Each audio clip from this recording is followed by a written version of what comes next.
Meet Rob Nelson, talk show host. Because you got the 70s thing going there. I got someone's underwear. Robert Kennedy, thanks for taking a minute. Simple question. Tucker? It's good to see you.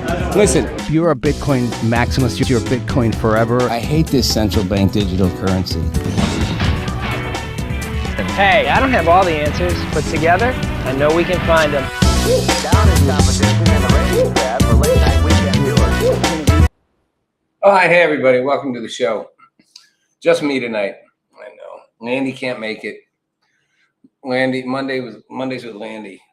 David's not showing up on the Wednesdays. I think my team's bailing out. I was going to have a guest on, another guest on today, Alex Massioli, but that didn't work out. I'm going to try to start having more guests. I don't have a huge audience here, but we're going to maybe consider changing that and building something. But hey, I'll talk to myself. So it's scary, but it's true. Ask my girlfriend. I'll talk to myself. So I do have a couple things that I want to go through that have really been on my mind. And it's sort of a grab bag of stuff, but it loosely ties together, I think, in certain ways. We live in, I keep saying it, we live in really interesting times. And, everybody always says that, right? And every generation looks back and, and thinks their time was interesting. I don't know, maybe not. Maybe in the 50s, they didn't think they lived in interesting times. I don't know. Someone probably did. I don't know. Maybe like in the 1880s, they didn't think it was interesting times. I don't know. It's hard to think, though, that most eras, people didn't think it was interesting times for them when they were living in them. It's also true that most people have like a golden age, oh, the good old days, the good old days.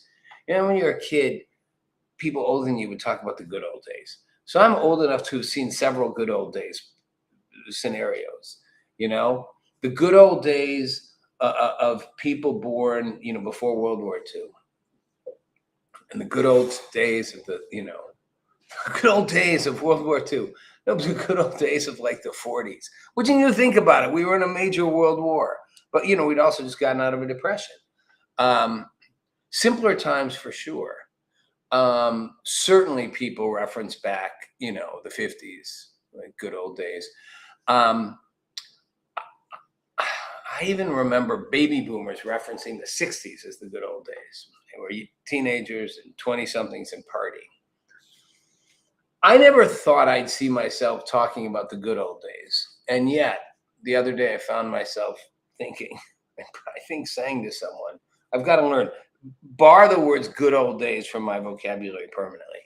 But thinking, gosh, the 90s, early 2000s, I was like, wow, that was just the good old days. But the truth is that it was a sort of a remarkably freeing time it was the cusp of the end of a century through the beginning of a new century.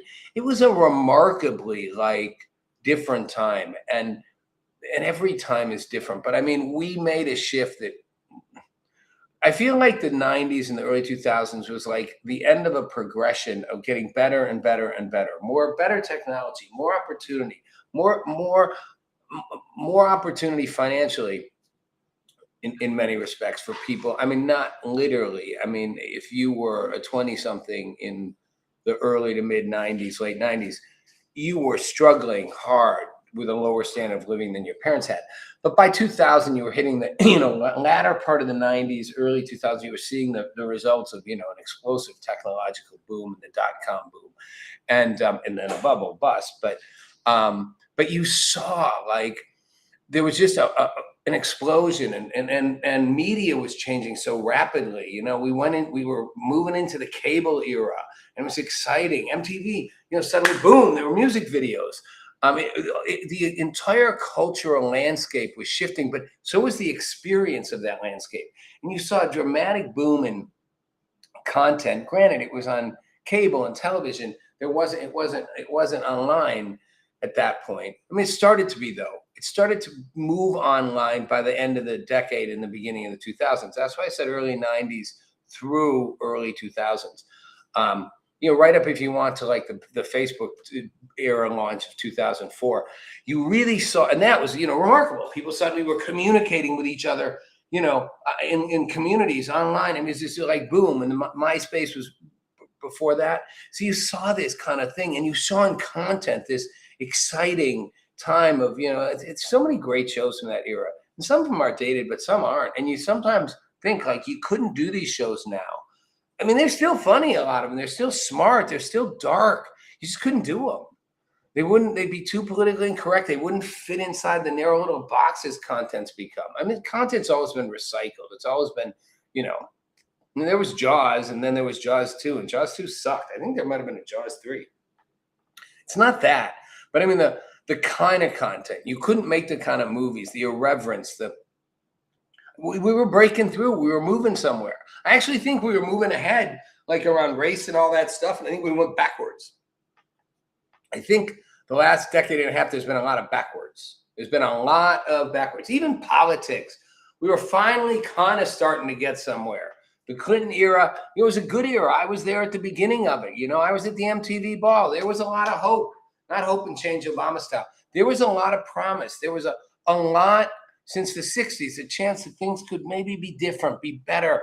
We could kind of get our heads around this. And, and Clinton got smacked down in the midterms in 94. And he didn't do a Donald Trump and go, oh, they cheated. He was like, okay, I'll take my beating and I will show up and acknowledge that more than half of the country that landslided in Republicans wants me to change. And he did. He shifted. It's what you're supposed to do. I mean, it's what you're supposed to do as a leader, lead your people, but also listen to what they want. It was just a different time. It's surveillance. You can't breathe these days without somebody watching you.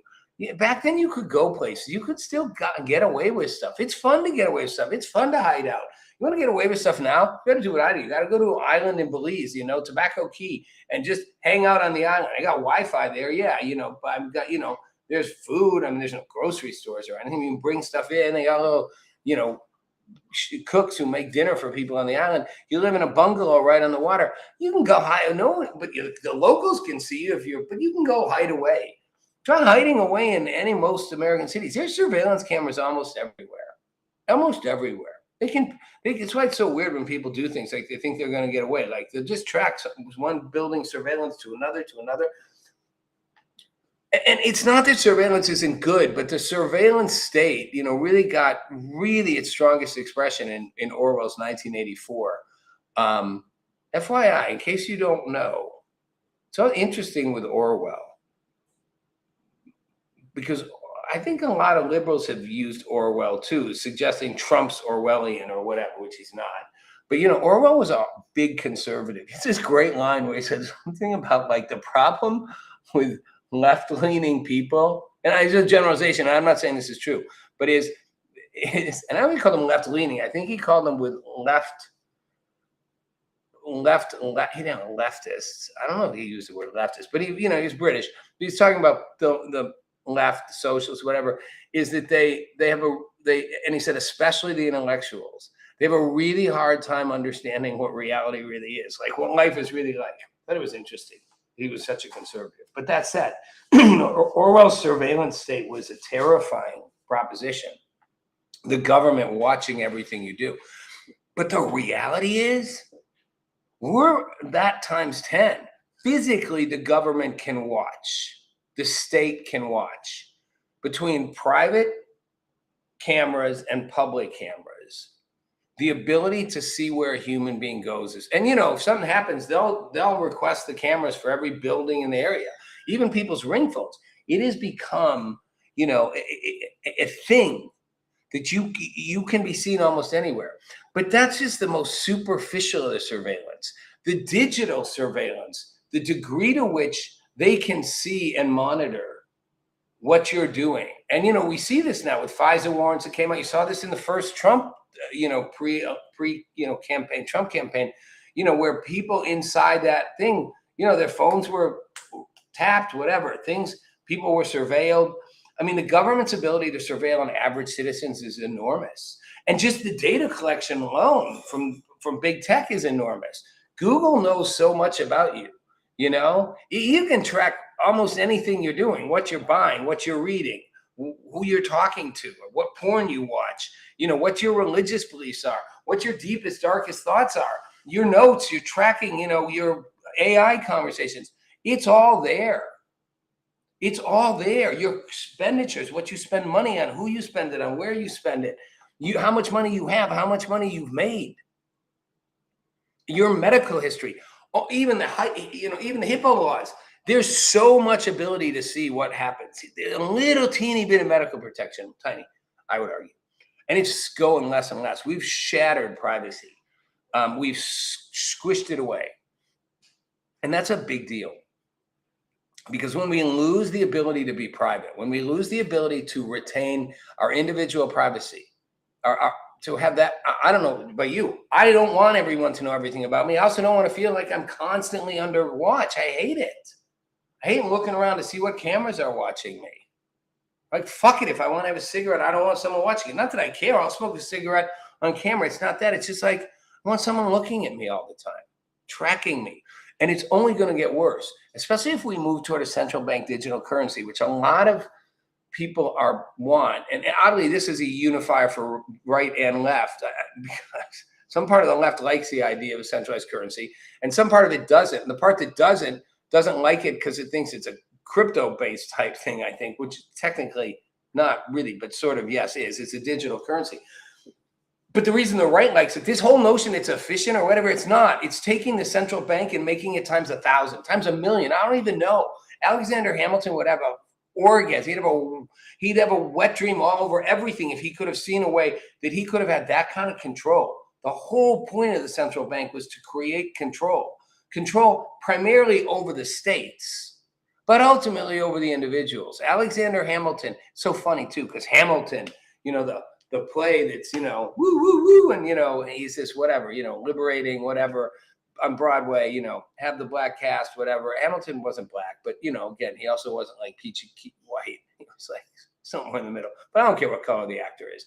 Point is, Hamilton was a conservative. Hamilton was not a liberal. I know a lot of liberals don't have a problem with, like, when I say this, they might be like, what's wrong with the government knowing what you're doing? But even that, the hardcore privacy advocates came from the left and the ultra right, the libertarian right. Those who absolutely wanted free speech, wanted privacy, you know? I get it. You know, if you go to like communism, extreme socialism, Soviet Union, old school, Lenin, Trotsky, those guys, you know, not Stalin, whatever, Chairman Mao in China, all that. I get Castro, Cuba. Those guys were left, and they wanted total government control over everyone and everything. That is the nature of a communist state. But I'm talking the like classic American liberals, Democrats, you know, wanted freedom. I mean, the advocates of the civil rights movement wanted the government off the back. They were monitoring. The FBI was tracking black people. They were tracking gay people. They were tracking leftists. The whole McCarthy thing. People wanted that to stop, as they should. We've gotten our lanes all screwed up. Clearly, we've gotten our lanes screwed up because we're still fighting about whether a man can have a baby and whether biological boys should play in female sports, and if they do, play in girls and women's leagues, and you don't like that, you're a transphobic person. That's how crossed our lanes are. Our wires are that screwed up. And we're going to get worse, because let me just give you a thought before I move to a couple of the topics I have here that happened in the news. I talk a lot about what AI will do. And I had a great conversation with a friend of mine who worked very involved in that space, going back to PayPal, all this stuff. And, you know, it's really interesting. I've been doing these deep dives with AI anonymously, so it doesn't have a track record of what I said. Although, again, you talk to an AI for an hour, 2 hours, 3 hours, it forms a track record of those 3 hours. And every question it asks and everything it does is conditioned on what you asked and did before. And I go into them to try to understand the logic behind what it's doing, where it's at, you know, how it sees us, how it's structured, why it answers questions a certain way. You know, I had one interaction the other day where I asked it a question about someone had the bias to the left, to the right, right? So someone had reacted a certain way, and people were arguing whether this person really knew what they were doing. It's cut to the chase. It's not important. It's the Mayor Mandami of New York. I will say Mandami, Mamdi, whatever, Mandami. It's the dyslexia. I can't. His wife, who's a super pro, Palestine, pro Hamas. She says she's not, but she is. You see the like. She liked the things after October 7th massacre. Super, anti-Jew. Illustrated a book written by another even more well-known super anti-Jew activist writer. And the book wasn't about that. It was like a kid's book, something. But the writer literally called Jews cockroaches. And this became a thing. And Mandami said, look, my wife's, first of all, a private citizen. Okay, yes and no. Nobody bought that when Trump's like Melania. You're not a private citizen anymore. When you're the first lady, the partner to a high-profile politician, your private citizen part just went away. I've always hated that. You're a private citizen until you're not. And then you're the first lady of whatever, or the first gentleman in the case of Kamala Harris's husband. And it's so interesting because they said, oh, she didn't know. She was a third party. She was a freelance contractor. She didn't know what was in the book. She didn't know who the person was. She's not connected to those things. Well, first of all, the mayor's wife is liked. You can see it. I mean, her socials, they pulled a lot of it down, but people found them before they did. She literally liked the thing after the Hamas attack in Israel. She's liked people saying horrible things. She's an anti-Semite. So is he. You don't have to read hard between the lines when he says, I want everything to be there for everyone. And then you ask him what he thinks about Israel. I'm just saying, like he never gives a straight answer. And then you look at what he said before he was mayor back in his past, and he was super clear, pro-Palestine, anti-Israel. And you can be pro-Palestine and anti-Israel. That's fine. Everyone's got a right to their politics. But don't pretend. The problem with Israel and Palestine, Jews and Arabs, is it becomes anti-Semitism and Islamophobia. For whatever reason, it's like black and white is the same way. Somehow we can't just actually have these differences, which is interesting, by the way, just as a weird sidebar. You cannot like Israel, and that's okay. And you cannot like Palestine and Iran and, Arab countries, and that's okay. Now, if you say you don't like Arabs and you don't like Jews, then you're a racist, anti-Semite or Islamophobe. But you cannot like Israel, and plenty of people don't like Israel to the point that they want it from the river to the sea, want to wipe the fuck off the map, which is why Israel acts the way it does. And I'm with Bill Maher, and I will say it every time.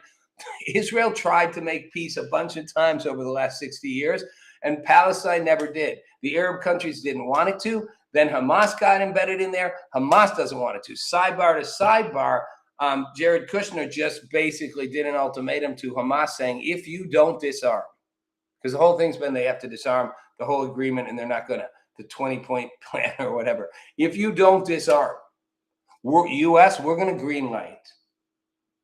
Jared Kushner, he's speaking basically what he's speaking for the president. We're going to green light Israel to do whatever it fucking wants to finish the job. And that's what he said. To finish the job. Man, if you're Hamas, you're in an existential crisis. This is where you die or you disarm and stay alive. They're not going to disarm. I don't even think they're going to say they'll disarm. But man, that's that messaging right there. Not that Netanyahu needed permission, but it's a whole lot easier when the U.S. is like, with our blessing, go for it. It's just a whole lot easier. The rest of the world's going to condemn them anyway. And trust me, they can finish the job. And all you people who want to see the death of innocent Palestinians end should be begging Hamas to get the fuck out of the way. Because I guarantee you, you're going to have another 40,000 dead Palestinian citizens. Every war, every single war in human history has had massive human collateral damage. For whatever reason, this one has politicized it to a whole new level. And that's what I mean. We've gone a whole new level of cuckoo. Because it's Jews, because it's Israel, they are genocide in Palestine. How about they're just trying to get rid of a terrorist organization that's infiltrated the country, essentially runs it, move the legitimate political authority, which used to be considered extreme, the Palestinian Liberation Organization, which now is the PLO, which is now like mainstream compared. Wow, how the world works. And go after it when they keep attacking. October 7th wasn't the first. Every war in the Middle East with Israel since the partition in the late 40s has always been started by the Arabs.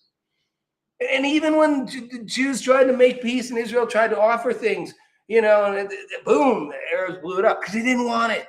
Because they don't want peace with Israel. They want no Israel. It's like the Iran thing. They don't want peace with the U.S. They don't want to make a deal. They don't want to stop building nuclear weapons. They may pretend, they may lie, they may say they do. They've proven for 50 years they don't.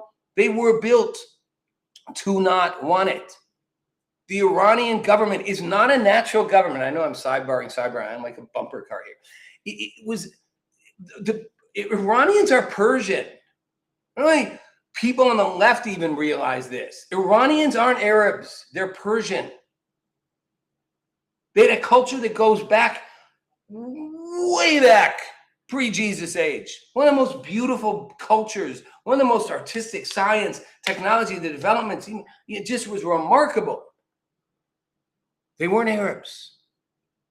And the Islamic takeover in 79 was an Arab takeover, replacing, couldn't fully replace it, but all of this, the extreme Islamic, you know, the mullah culture, the whole thing of like, you know, the religious thing, the thing where the hijabs and the cover up and whip the women if they don't, and only men can tell them what to do. That wasn't Persian.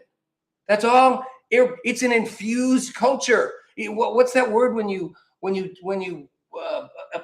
cultural appropriation? How about you mad at cultural appropriation? If somebody like does something to dresses up, wears a native culture stuff? How about cultural appropriation of an entire country of millions and millions and millions of people? Because that's what it was. It was a total cultural, political, social appropriation. It's not a legitimate government. And it was never meant to seek peace in the world. It was meant to create a shockwave force, thus its proxies, to destroy the West and the Jews, particularly the Jews first. So, you know, that's what Hamas is, a piece of that. These people aren't going to make peace. So back to Jared Kushner, we're making our way back. We weave the weave back. They're not going to, I think. I don't think they are going to disarm. Maybe they'll say they will, they won't. Again, Netanyahu doesn't need permission. And Netanyahu may be crazy on war. I don't know. A lot of leaders are. Trump's kind of crazy on war. I don't know. Churchill was crazy on war. Roosevelt, I guess, was crazy on war. Churchill was crazy on war. Want more modern leaders? I don't know. European leaders not as crazy on war now because they don't have a lot of wars over there because they're all like clustered into one thing. So it's slightly different. You know, Chinese government crazy on war. Korean, both North and South. I don't know. Go on and on. A lot of African countries. We don't go through the list. There's so many wars in Africa. I'm just saying, you know, is he crazy on war? I don't know. He's in an embattled state. Yes, he's got his own personal issues and political issues, and it's a wartime president often does better. You know, people are arguing Zelensky's crazy on war. All the lefties who love Zelensky and love Ukraine, crazy on war. He is. He didn't have an election in like 5 years. Not going to have an election during war. I'm not saying Zelensky's keeping the war going for that. I'm not saying Netanyahu is. I'm saying, yeah, they might be like war crazy. They might be good for their politics, but they also legitimately, Zelensky's being like invaded by the Russians. It's legit. Israel, legitimate. People love to forget. As if, oh, that was one incident. First of all, October 7th wasn't one incident. It was the result of many, many other times in which countries around them have triggered the response from Israel. But it basically wiped out, how many was it, 1,200 massacred citizens in a relatively small country? I mean, it'd be like wiping out tens of thousands of Americans, brutally butchered, chopped up, cut up, sexually assaulted in every way from Sunday, you know, forced to watch their family members die, forced to have sex with their own siblings, whatever. All of it just fucked up, babies, child. I mean, it's sick. That would trigger us to be like scorched earth. Like we'd go scorched earth. We'd literally be like, you're done. We ain't stopping. You think Trump sounds bad? I don't care who the president is. President could be Kamala Harris, and she'd be like scorched earth on those motherfuckers. So, let's not pretend they didn't trigger it. But that said, Hamas, I don't see backing down. Iran, I don't see backing down. They don't want peace with us. They don't want to get rid of nuclear weapons. It's what they're designed for. You get rid of them, or they're going to keep doing what they do. And if Donald Trump wants an easy political victory, he's not going to get one, because they're just going to keep doing it. He can say he controls the Strait of Hormuz. He doesn't. Sure, technically, we can let in and out what we want. So physically, we control it. But when ships we want to go through, and Iran shoots missiles at them, no ships want to go through. We're keeping the stuff out from the Iranians, but the stuff we want to go through, Iran can disrupt it easily. And then they shoot stuff at neighboring states, just a missile here, a missile there, throw the whole thing up into arms. Okay, quick wrap up to a couple other things. This whole Eric Swalwell thing. So now the declassified docs show he had sex with Fang Fang, the Chinese spy operative. And she did direct money and stuff toward his campaign. I don't think he was a spy. I think this is just more of the political mongering, now this time from the right. I don't think, he did it before he was in Congress. Then he did it right. I did it after he was in Congress. He got in Congress around 2015. And the reason we know this is these declassified documents are him testifying secretly, but to the government, to the FBI or whatever, that he did on numerous occasions, had sex with her. I don't know what that means. I don't know. Does it make him a bad person, a creepy person? Was he married to? I don't care. Was he sleeping with a spy? Maybe. Did it compromise him? I don't know. It doesn't look like it. It's just another way we just throwing darts to throw darts. Both sides are throwing darts to throw darts, And I'm not going to lie, Republicans do it just as much. And it's not going to matter because both sides people are so fed up. I swear to God, it's not going to matter whichever side you're on. It's not. Trump's time is coming to an end. His influence on the Republican Party is not. He's transformed it. But there's a huge group of people that don't fit in that. And the MAGA people are a big part of it. And they don't have a comfortable home there. And Trump hasn't been a great shepherd the last few years. He's losing a lot of his base. On the left, you got a huge dissatisfied group of moderate to left-leaning Democrats who don't fit into the extreme progressive wing. Van Jones coming out the other day and saying, I want my party to stop saying crazy things, these crazy things. And then he goes through them, like defund the police, get rid of the president and the Senate, boys can play in women's schools, like all the things that the woke say. It's like, that stuff's crazy talk. Well, Van Jones is pretty left and pretty progressive. These people, everyone to them to the center and pretty far over to the right, aren't fitting in either party. And yes, the progressive extreme wing is going to reshape the party just like Trump did, just like the Tea Party did. The DSA is going to do that. But it's not going to fit comfortably. And there's going to be a huge wilderness of political people. And they don't want this. They don't want this either side. They don't want this 90% of press coverage of President Trump that somehow finds a way to be negative. I will say, for the amount I criticize him, I would still say the guy literally could solve world peace, could cure cancer, and they'd find a way to criticize him, say he made money from it, say it wasn't really true, say somehow it violated something somewhere somehow. That's just where we're at. Swalwell, I can let it go. Just let it go. I'm also tired of Trump doing the same thing on the other side, though. Going after the CNN reporter. The fake news thing is getting old. Yes, we know. Most of the mainstream media makes stuff up, and they live in a bubble, and they can't even acknowledge when their bubble's been busted. That's the whole thing we saw with Fauci and traditional media outlets defending it and saying he had a right to take the fifth. Like, the guy got an immunity. He got pardoned. You don't have a right to take. Technically you do, but first of all, the Fifth Amendment protects you from saying things that could jeopardize you. It's like self-incrimination. You can't incriminate yourself if you can't be charged with a crime. It's the whole point why you give someone immunity. We'll give you immunity if you'll testify. Now, in this case, that's not what they did, but in a criminal case, Fauci's just a scumbag.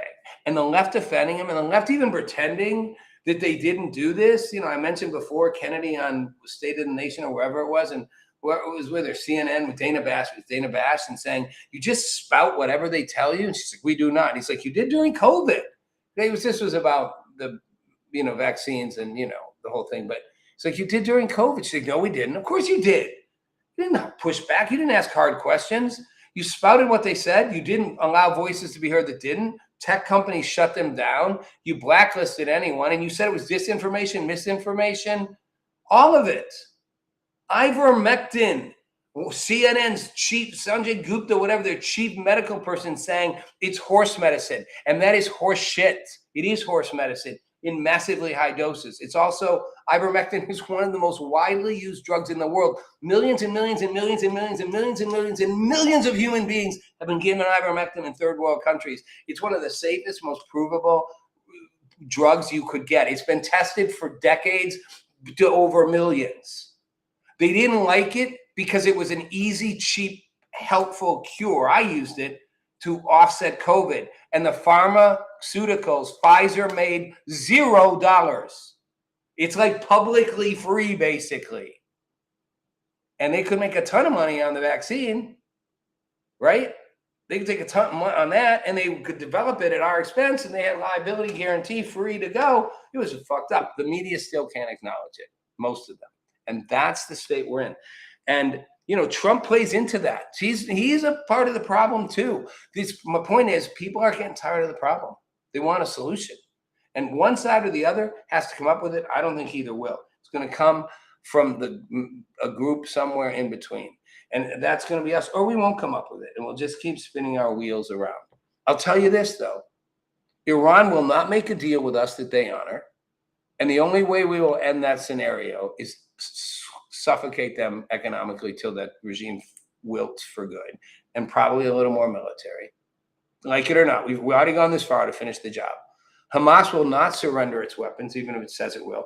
And Israel won't trust them until they see it. So Israel will finish the job in Hamas. Lebanon, Yemen, the Houthis aren't going anywhere. Hezbollah's not going anywhere in Lebanon. It's just not. This is not being resolved. And this is going to be a powder keg for a while. That's too bad for Trump, who thought he could get a Nobel Peace Prize. I know, back to where I started, happy times in the 90s and the early 2000s. It's not that there wasn't a lot of stuff and a lot of politics and even wars and conflicts. We obviously, we had Iraq and we had Clinton doing his stuff. And, I meant war stuff, not personal stuff. But all that too. It was just, we were in a different place. We were fracturing, and now the earthquake, the fault lines are getting so far apart, so much wider. It wasn't the good old times, but it certainly was a fun time. So everybody out there who's younger, you got to pick up the mantle and figure out how to do it in this time. That's every generation's challenge. I'm the OG. I'm here to help. I'm Rob Nelson. Thanks for watching. I'll be back on Wednesday. Hopefully David Goxin will come join me. If not, maybe I'll scrounge up another guest. Thanks for watching. Meet Rob Nelson, talk show host. Because you got the 70s thing going there. I got someone's underwear. Robert Kennedy, thanks for taking a minute. Simple question. Tucker, It's good to see you. Listen, you're a Bitcoin maximalist. You're Bitcoin forever. I hate this central bank digital currency. Hey, I don't have all the answers, but together,